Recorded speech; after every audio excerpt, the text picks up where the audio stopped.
Nun sukun berjumpa dengan huruf ya. Coba kita lihat di samping. Huruf ya itu termasuk salah satu huruf idgham bi gunnah. Cara bacanya itu dengan cara. Kemudian du dibaca panjang.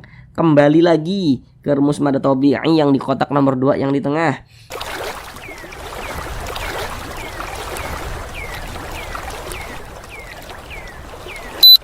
Assalamualaikum warahmatullahi wabarakatuh.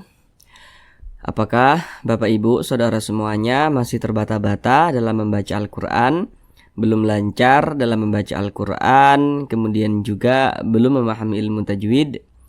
Mari belajar mengaji Al-Quran bersama kami. Akan kami jelaskan tajwidnya dengan pelan-pelan, sehingga dengan penjelasan tajwidnya yang pelan-pelan, maka insya Allah Bapak Ibu Saudara semuanya langsung dapat memahami ilmu tajwid Al-Quran, kemudian langsung dapat praktek dengan sendirinya ketika membaca Al-Quran. Kemudian juga dengan kita memahami ilmu tajwid, maka bagi Bapak Ibu Saudara semuanya yang belum lancar dalam membaca Al-Quran, insyaallah secepatnya bisa segera lancar. Namun sebelum itu kami doakan terlebih dahulu semoga Bapak Ibu Saudara semuanya senantiasa dalam keadaan sehat, dipermudah segala urusannya, dikabulkan segala hajat-hajatnya, dan senantiasa dilancarkan rezekinya oleh Allah Subhanahu wa ta'ala. Amin, amin, ya Rabbal Alamin. Baiklah, langsung kita mulai belajar mengaji Al-Qur'annya. Kita kali ini akan belajar mengaji Al-Qur'an dengan penjelasan tajwidnya yang pelan-pelan, masih melanjutkan kembali pada surah Al-Baqarah ayat 229. Akan tetapi sekarang ini kita masuk kepada bagian yang terakhir daripada surah Al-Baqarah ayat 229. Karena sebelumnya pada surah Al-Baqarah ayat 229 ini kan kita bagi menjadi beberapa bagian supaya durasinya itu tidak terlalu lama. Karena di sini kami berusaha menjelaskannya dengan detail, kemudian juga dengan pelan-pelan, dengan harapan saudara semuanya langsung dapat memahami ilmu tajwid Al-Quran dengan mudah. Kita belajarnya sedikit-sedikit saja. Yang terpenting bagi kami bukan banyaknya. Yang terpenting bagi kami walaupun sedikit, saudara langsung dapat memahami ilmu tajwid. Seperti itu. Jadi di bagian yang terakhir ini daripada surah Al-Baqarah ayat 229 ini, kita akan belajar dari sini. Dari tilka hududullah sampai faulaika humul zalimun. Dari sini sampai sini. Sekarang akan kami bacakan terlebih dahulu dengan pelan-pelan. A'udzu billahi minasy syaithanir rajim. Bismillahirrahmanirrahim. Tilka hududullahi fala ta'taduha wa man yata'adda hududallahi faulaika humul zalimun. Sekarang kita bahas tajwidnya dengan pelan-pelan. Namun seperti biasa ada beberapa hal yang kami sampaikan di awal supaya nanti lebih memudahkan Bapak Ibu Saudara semuanya dalam memahami penjelasan tajwid yang kami sampaikan. Yang pertama, kalau nanti kami katakan huruf sebelumnya atau huruf di belakangnya, maka yang kami maksud itu adalah huruf yang berposisi sebelah kanan daripada suatu huruf.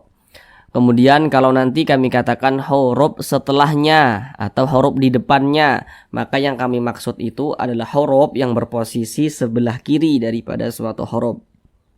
Nah, ingat ya, yang di sini itu di belakangnya atau sebelumnya. Jadi di belakangnya itu yang kami buat sebelah kanan, kemudian di depannya atau setelahnya itu yang kami buat sebelah kiri. Baik, pertama di sini tilka hudu. Nah, di sini du dibaca panjang. Perhatikan rumus mad tabi'i yang di kotak nomor 2 yang di tengah. Kalau kita membaca Al-Quran, apabila berjumpa dengan huruf waw sukun, ini huruf waw, tanda sukun tuh seperti ini. Huruf sukun kadang juga disebut dengan huruf mati. Jadi kalau ada yang mengatakan ini huruf mati, ini huruf sukun, itu maksudnya sama saja. Ada huruf waw sukun, ini huruf waw, tanda sukun tuh seperti ini. Kita perhatikan huruf sebelumnya. Tadi kami kalau mengatakan huruf sebelumnya atau huruf di belakangnya, maka yang kami maksud huruf yang berposisi sebelah kanan.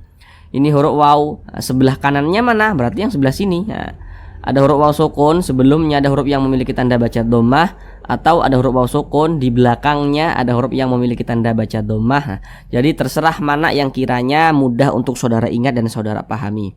Sebelumnya kah atau di belakangnya kah, begitu. Yang terpenting saudara paham dan langsung bisa memahami tajwid.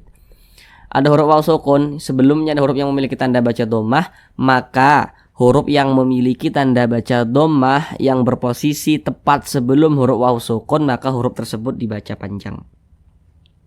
Ini namanya tanda baca dhammah nih, atau harokat dhammah. Ada waw sukun, sebelumnya ada harokat dhammah, maka huruf tersebut dibaca panjang. Jadi secara singkatnya, rumus mad tabi'i yang di kotak nomor 2 itu, huruf waw sukun pasangannya tanda baca dhammah, sehingga huruf sebelumnya itu dibaca panjang.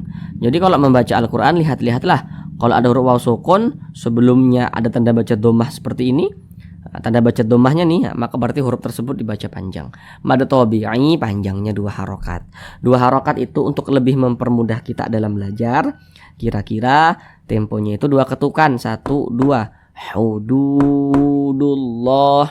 Ketukan itu hanya sarana saja untuk mempermudah kita dalam belajar, dan ketukannya pun tergantung tempo atau ritme bacaan kita. Tilka hududullah. Di sini ada lafaz Allah. Kalau kita membaca Al-Quran, apabila berjumpa dengan lafaz Allah, kita perhatikan huruf sebelumnya yang memiliki tanda baca. Ini lafaz Allah nih. Mana huruf sebelumnya yang memiliki tanda baca? Nah, berarti yang di sebelah kanan daripada lafaz Allah yang memiliki tanda baca mana? Berarti huruf dal ini. Lafaz Allah nih sebelumnya ada huruf yang memiliki tanda baca. Nah, yang kita perhatikan itu adalah tanda bacanya, bukan hurufnya tapi tanda bacanya, untuk menentukan apakah lafaz Allah ini dibaca tebal atau dibaca tipis, apakah dia dibaca tafkhim atau dibaca tarkik, seperti itu. Kalau ada lafaz Allah sebelumnya ada huruf yang memiliki tanda baca dhammah, maka lafaz Allah dibaca tebal, dibaca tafkhim, sehingga ini dibaca dullah, jangan dibaca dulla, jangan, tapi lafaz Allah ditebalkan. Yang dapat menebalkan lafaz Allah itu ada 2 tanda baca, ada 2 harokat. Harokat pertama yakni harokat dhammah. Ini yang dapat menebalkan lafaz Allah nih, tanda baca dhammah nih. Tanda baca selanjutnya atau harokat selanjutnya yang dapat menebalkan lafaz Allah adalah tanda baca fathah. Nah nih, lafaz Allah nih sebelumnya tanda baca fathah nih. Makanya nanti ini juga kita tebalkan, kita baca dallah juga. Sama dengan ini dullah ditebalkan seperti itu. Nah, jadi ingat ya, ada lafaz Allah kalau sebelumnya ada huruf yang memiliki tanda baca dhammah atau tanda baca fathah, maka lafaz Allah kita tebalkan, kita baca tafkhim. Yang dapat menebalkan lafaz Allah adalah tanda baca fathah dan juga tanda baca dhammah. Nah, dibaca dullah seperti itu. Kemudian di sini ada alif lam. Dia letaknya jejer seperti ini. Nah, maka dinamakan alif lam. Jadi kalau membaca Al-Quran berjumpa dengan huruf alif lam yang letaknya jejer kayak gini, kita perhatikan setelah huruf lamnya itu huruf apa, atau di depan huruf lamnya itu huruf apa. Ini huruf alif, ini huruf lam. Nah, setelahnya nih masih huruf lam lagi nih. Nah, kita lihat di samping. Huruf lam itu termasuk salah satu huruf syamsiah. Maka alif lam berjumpa nih dengan huruf lam nih, maka hukumnya adalah alif lam syamsiah. Alif lam syamsiah itu biasa disebut juga dengan idgham syamsiah. Kenapa kok disebut idgham syamsiah juga gitu? Karena cara membaca huruf lamnya nih dibaca idgham. Nah, ini huruf lamnya ini dia tidak dibaca nih. Makanya di sini kan tidak ada tanda bacanya kan, langsung masuk ke huruf yang di depannya. Dullah seperti itu. Kemudian lafaz Allah dibaca panjang. Perhatikan tanda mad atau tanda panjang yang di kotak nomor 4. Nah, yang di kotak nomor 4. Kalau kita membaca Al-Qur'an apabila berjumpa dengan suatu huruf, nah, kemudian di atas huruf tersebut ada tanda baca fathah berdiri. Ada tanda baca fathah berdiri atau alif kecil. Maka huruf yang di atasnya memiliki tanda baca fathah berdiri atau alif kecil, maka huruf tersebut dibaca panjang. Ini lafaz Allah nih. Ini huruf lam nih, di atasnya ada tanda baca fathah.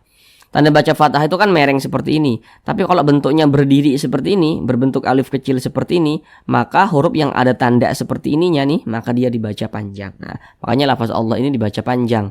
Ini namanya mad tabi'i, panjangnya 2 harakat.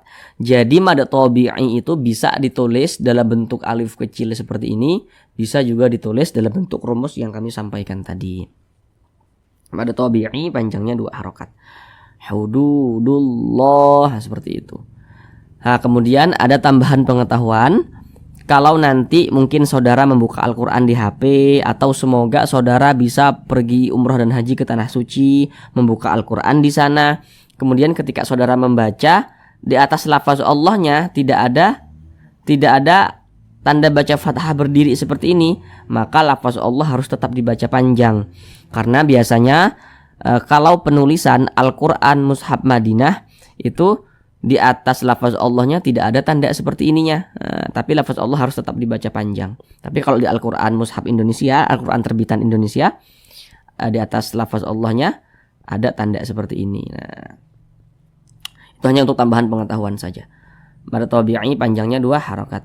Tilka hududullahi fala, la dibaca panjang. Sekarang perhatikan rumus mad tabi'i yang di kotak nomor 3. Kalau membaca Al-Quran berjumpa dengan huruf alif, bendera ke samping nih huruf alif nih. Kalau membaca Al-Quran apabila berjumpa dengan huruf alif, kita perhatikan huruf sebelumnya. Kalau ada huruf alif, sebelumnya ada huruf yang memiliki tanda baca fathah, maka huruf yang memiliki tanda baca fathah yang berposisi tepat sebelum huruf alif, maka huruf tersebut dibaca panjang. Ini alif.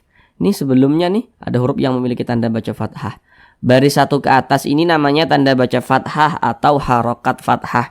Nah, makanya la dibaca panjang. Mad tabi'i panjangnya 2 harokat. Fala ta'taduha, du dibaca panjang. Perhatikan kembali rumus mad tabi'i yang di kotak nomor 2 yang di tengah. Nah, sudah detail tadi kami jelaskan. Kalau membaca Al-Quran apabila berjumpa dengan huruf waw sukun, ini huruf waw tanda sukun tuh seperti ini. Kita perhatikan huruf sebelumnya. Huruf waw sukun sebelumnya ada huruf yang memiliki tanda baca dhammah, maka huruf yang memiliki tanda baca dhammah yang berposisi tepat sebelum huruf waw sukun, maka huruf tersebut dibaca panjang. Makanya du dibaca panjang. Mad tabi'i panjangnya 2 harakat. Ta'taduha, ha dibaca panjang. Ini mad tabi'i juga. Sekarang kembali lagi ke rumus mad tabi'i yang di kotak nomor 3. Kalau membaca Al-Quran apabila berjumpa dengan huruf alif, nih huruf alif nih yang disambung dengan huruf H. Baca Al-Quran berjumpa dengan huruf alif, kita perhatikan huruf sebelumnya. Kalau ada huruf alif, sebelumnya ada huruf yang memiliki tanda baca fathah, maka huruf yang memiliki tanda baca fathah yang berposisi tepat sebelum huruf alif, maka huruf tersebut dibaca panjang. Ini alif, sebelumnya ada huruf yang memiliki tanda baca fathah, maka huruf tersebut dibaca panjang. Nah, jadi apa? Secara singkatnya, rumus mad tabi'i yang di kotak nomor 3, huruf alif, pasangannya tanda baca fathah, sehingga huruf sebelumnya dibaca panjang. Mad tabi'i panjangnya 2 harokat. Fala ta'taduha. Nah, di sini ada tanda waqaf, bentuknya itu jim, huruf jim bentuknya itu. Ini namanya waqaf jaiz. Jadi waqaf jaiz itu ya, maknanya itu kita boleh berwaqaf, boleh juga diwasolkan, boleh berhenti, Boleh juga tidak berhenti, kita sambung tidak berhenti juga boleh. Boleh tidak berwaqaf, boleh juga diwasolkan. Nah, jadi kalau menemukan tanda waqaf jaiz seperti ini, itu terserah kita. Terserah kita sebagai pembaca. Mau berhenti atau berwaqaf silahkan. Kalau napas kita sampai tidak berhenti, kita wasolkan juga tidak apa-apa, begitu. Kita boleh memilih di antara keduanya. Fala ta'taduha. Kemudian di sini ada huruf nun sukun berjumpa dengan huruf ya. Ini huruf nun tanda sukun tuh seperti ini. Perhatikan dulu di samping. Kalau membaca Al-Quran, apabila berjumpa dengan huruf nun sukun atau berjumpa dengan salah satu tanda baca tanwin. Nah, tanda baca tanwin itu bentuknya ada 3. Yang nomor 1 itu fathatain ya, atau fathah tanwin. Yang nomor 2 itu kasrotain, dan yang nomor 3 itu dhammatain. Pokoknya setiap membaca Al-Quran berjumpa dengan huruf nun sukun atau salah satu tanda baca tanwin, kita perhatikan huruf setelahnya itu huruf apa, atau huruf di depannya itu huruf apa, begitu. Ini ada huruf nun sukun, ini setelahnya atau di depannya di sini adalah huruf ya. Berarti nun sukun berjumpa dengan huruf ya. Nah, untuk menentukan apakah hukumnya idgham atau ikhfa atau izhar, begitu. Ya huruf setelahnya ini yang untuk menentukannya itu, gitu kan. Ini huruf nun sukun nih, nih. Nah, ini huruf ya. Huruf ya ini huruf apa? Untuk menentukan hukumnya itu huruf yang setelahnya atau huruf yang di depannya itu yang untuk menentukan hukum tajwidnya itu hukum apa. Nah, nun sukun berjumpa dengan huruf ya. Coba kita lihat di samping. Huruf ya itu termasuk salah satu huruf idgham bi gunnah. Cara bacanya itu dengan cara memasukkan, kemudian disertai dengan gunnah, disertai dengan dengungan. Yang dimasukkan itu apanya, gitu kan? Jadi yang dimasukkan itu adalah bunyi nun sukunnya ini dimasukkan ke huruf ya. Kita baca wamai, jangan dibaca waman yata'adda hudu, jangan. Tapi bunyi nun sukun dimasukkan ke huruf ya sehingga dibaca wamai, seperti itu. Kemudian digunnahkan atau didengungkan. Jadi suaranya itu kita tahan, kita panjangkan sejenak. Wamai,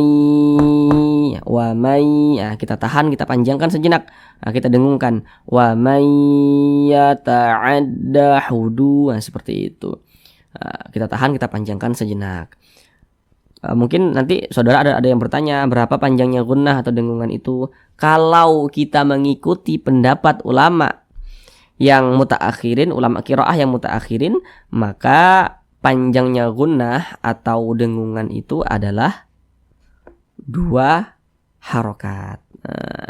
Cuman kalau kita mengikuti ulama-ulama yang terdahulu, yang mutaqaddimin ya, atau ulama-ulama qudama, maka dengung itu tidak dikiaskan dengan harokat. Jadi harus bertalaki, harus belajar langsung dengan seorang guru.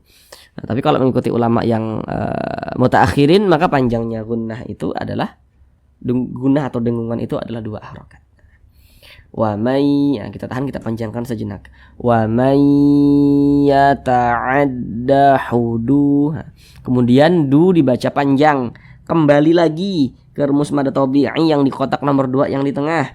Kalau membaca Al-Quran apabila berjumpa dengan huruf waw sukun, ini huruf waw tanda sukun tuh seperti ini. Perhatikanlah huruf sebelumnya. Ada huruf waw sukun, sebelumnya ada huruf yang memiliki tanda baca dhammah, maka huruf tersebut dibaca panjang. Mad tabi'i panjangnya 2 harokat. Hududallah. Nah, di sini ada lafaz Allah. Nah, tadi sudah detail kami jelaskan di atas.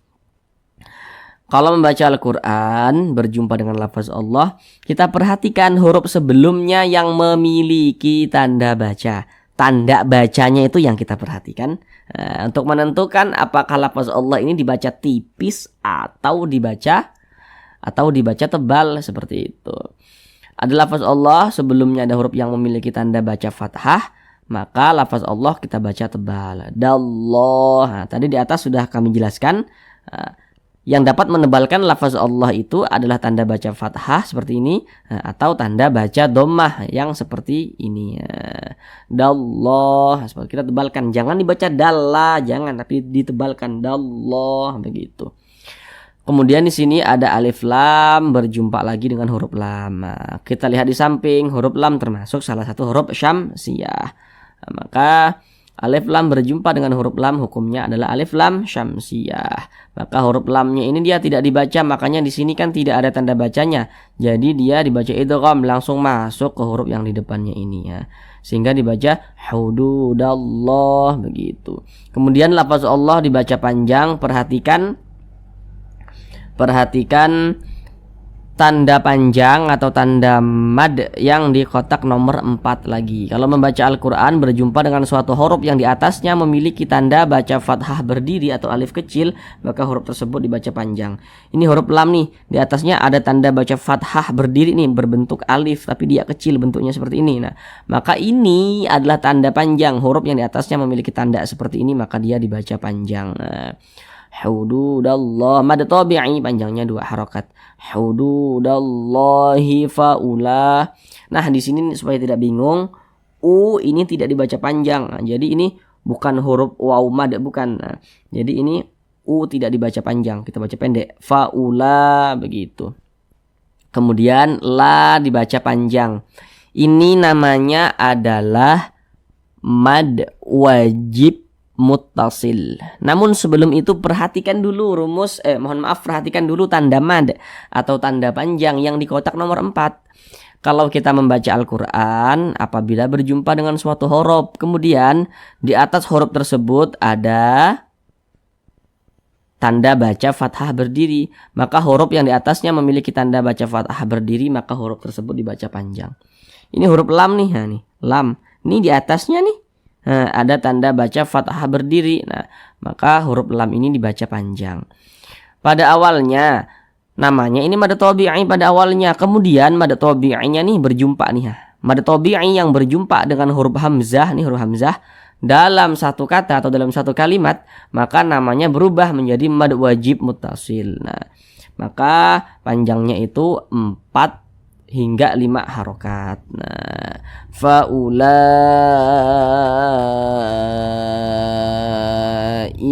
humul zalimun. Kemudian di sini ada alif lam lagi nih, letaknya jejer nih, alif lam. Nah, setelah huruf lam atau di depan huruf lam yakni huruf dha. Nah, kita lihat di samping, huruf dha itu termasuk salah satu huruf syamsiyah ternyata. Nah, masih di syamsiyah. Maka alif lam berjumpa dengan huruf dha, hukumnya adalah alif lam syamsiyah. Cara bacanya, huruf lamnya dibaca idgham. Makanya huruf lamnya ini dia tidak dibaca, langsung masuk ke huruf dha ini. Humul zalimun, seperti itu. Kemudian dha dibaca panjang. Perhatikan lagi tanda mad atau tanda panjang yang di kotak nomor 4. Kalau membaca Al-Quran berjumpa dengan suatu huruf yang di atasnya memiliki tanda baca fathah berdiri, maka huruf yang di atasnya ada tanda baca fathah berdiri, maka huruf tersebut dibaca panjang. Ini huruf dha, di atasnya nih ada tanda baca fathah berdiri, makanya huruf dha ini dibaca panjang. Mad tabi'i panjangnya 2 harokat. Humul zalimun. Kemudian mun ini namanya adalah mad arid li sukun. Namun sebelum itu perhatikan dulu rumus mad tabi'i yang di kotak nomor 2 yang di tengah. Kalau kita membaca Al-Quran, apabila berjumpa dengan huruf waw sukun, ini huruf waw tanda sukun tuh seperti ini. Ini sebelumnya ada huruf yang memiliki tanda baca dhammah nih. Maka huruf yang memiliki tanda baca dhammah yang berposisi tepat sebelum huruf waw sukun, maka huruf tersebut dibaca panjang. Ini huruf waw tanda sukun seperti ini. Sebelumnya ada huruf yang memiliki tanda baca dhammah, maka huruf tersebut dibaca panjang. Pada awalnya ini namanya mad tabi'i pada awalnya. Kemudian mad tabi'inya berjumpa dengan huruf yang kita sukunkan atau huruf yang kita matikan, maka namanya berubah menjadi mad arid li sukun. Panjangnya boleh 2 harokat, boleh 4 harokat hingga 6 harokat. Yang terpenting konsisten dalam sekali bacaan. Nah, mana huruf yang kita sukunkan itu mana? Ini huruf nun. Nah, ini kalau kita berwaqaf atau berhenti tepat di huruf nun, kita baca humul zalimun, limun. Jangan dibaca limuna, jangan, tapi dibaca limun, begitu. Huruf nunnya ini kita sukunkan atau kita matikan. Kenapa kok huruf nun ini kita sukunkan atau kita matikan? Jadi kalau kita membaca Al-Quran, kemudian kita berwaqaf atau berhenti tepat di huruf yang tidak dibaca panjang, maka huruf tersebut harus kita sukunkan, harus kita matikan. Ini kita berhenti atau berwakaf tepat di huruf nun. Huruf nun tidak dibaca panjang, makanya kita sukunkan, makanya kita matikan. Sehingga dibaca zalimun. Seperti itu. Beda dengan halnya yang di atas ini tadi. Kalau yang di atas ini huruf H-nya kan dibaca panjang nih. Makanya kita baca ta'taduha. Tetap kita baca H. Tapi di bawah ini huruf nunnya tidak dibaca panjang, ya kita sukunkan sehingga dibaca zalimun. Begitu. Sekarang kita ulang bersama-sama sekali lagi dari awal. Tilka hududullahi fala ta'taduha. Wa man yata'adda hududallahi fa ulaika humuz zalimun.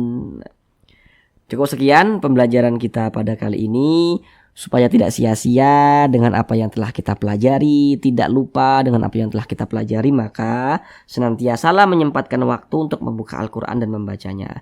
Pokoknya dalam sehari semalam itu harus ada waktu untuk Al-Quran. Kita buka, kita baca, kita praktekkan dengan apa yang telah kita pelajari. Terima kasih. Assalamualaikum warahmatullahi wabarakatuh.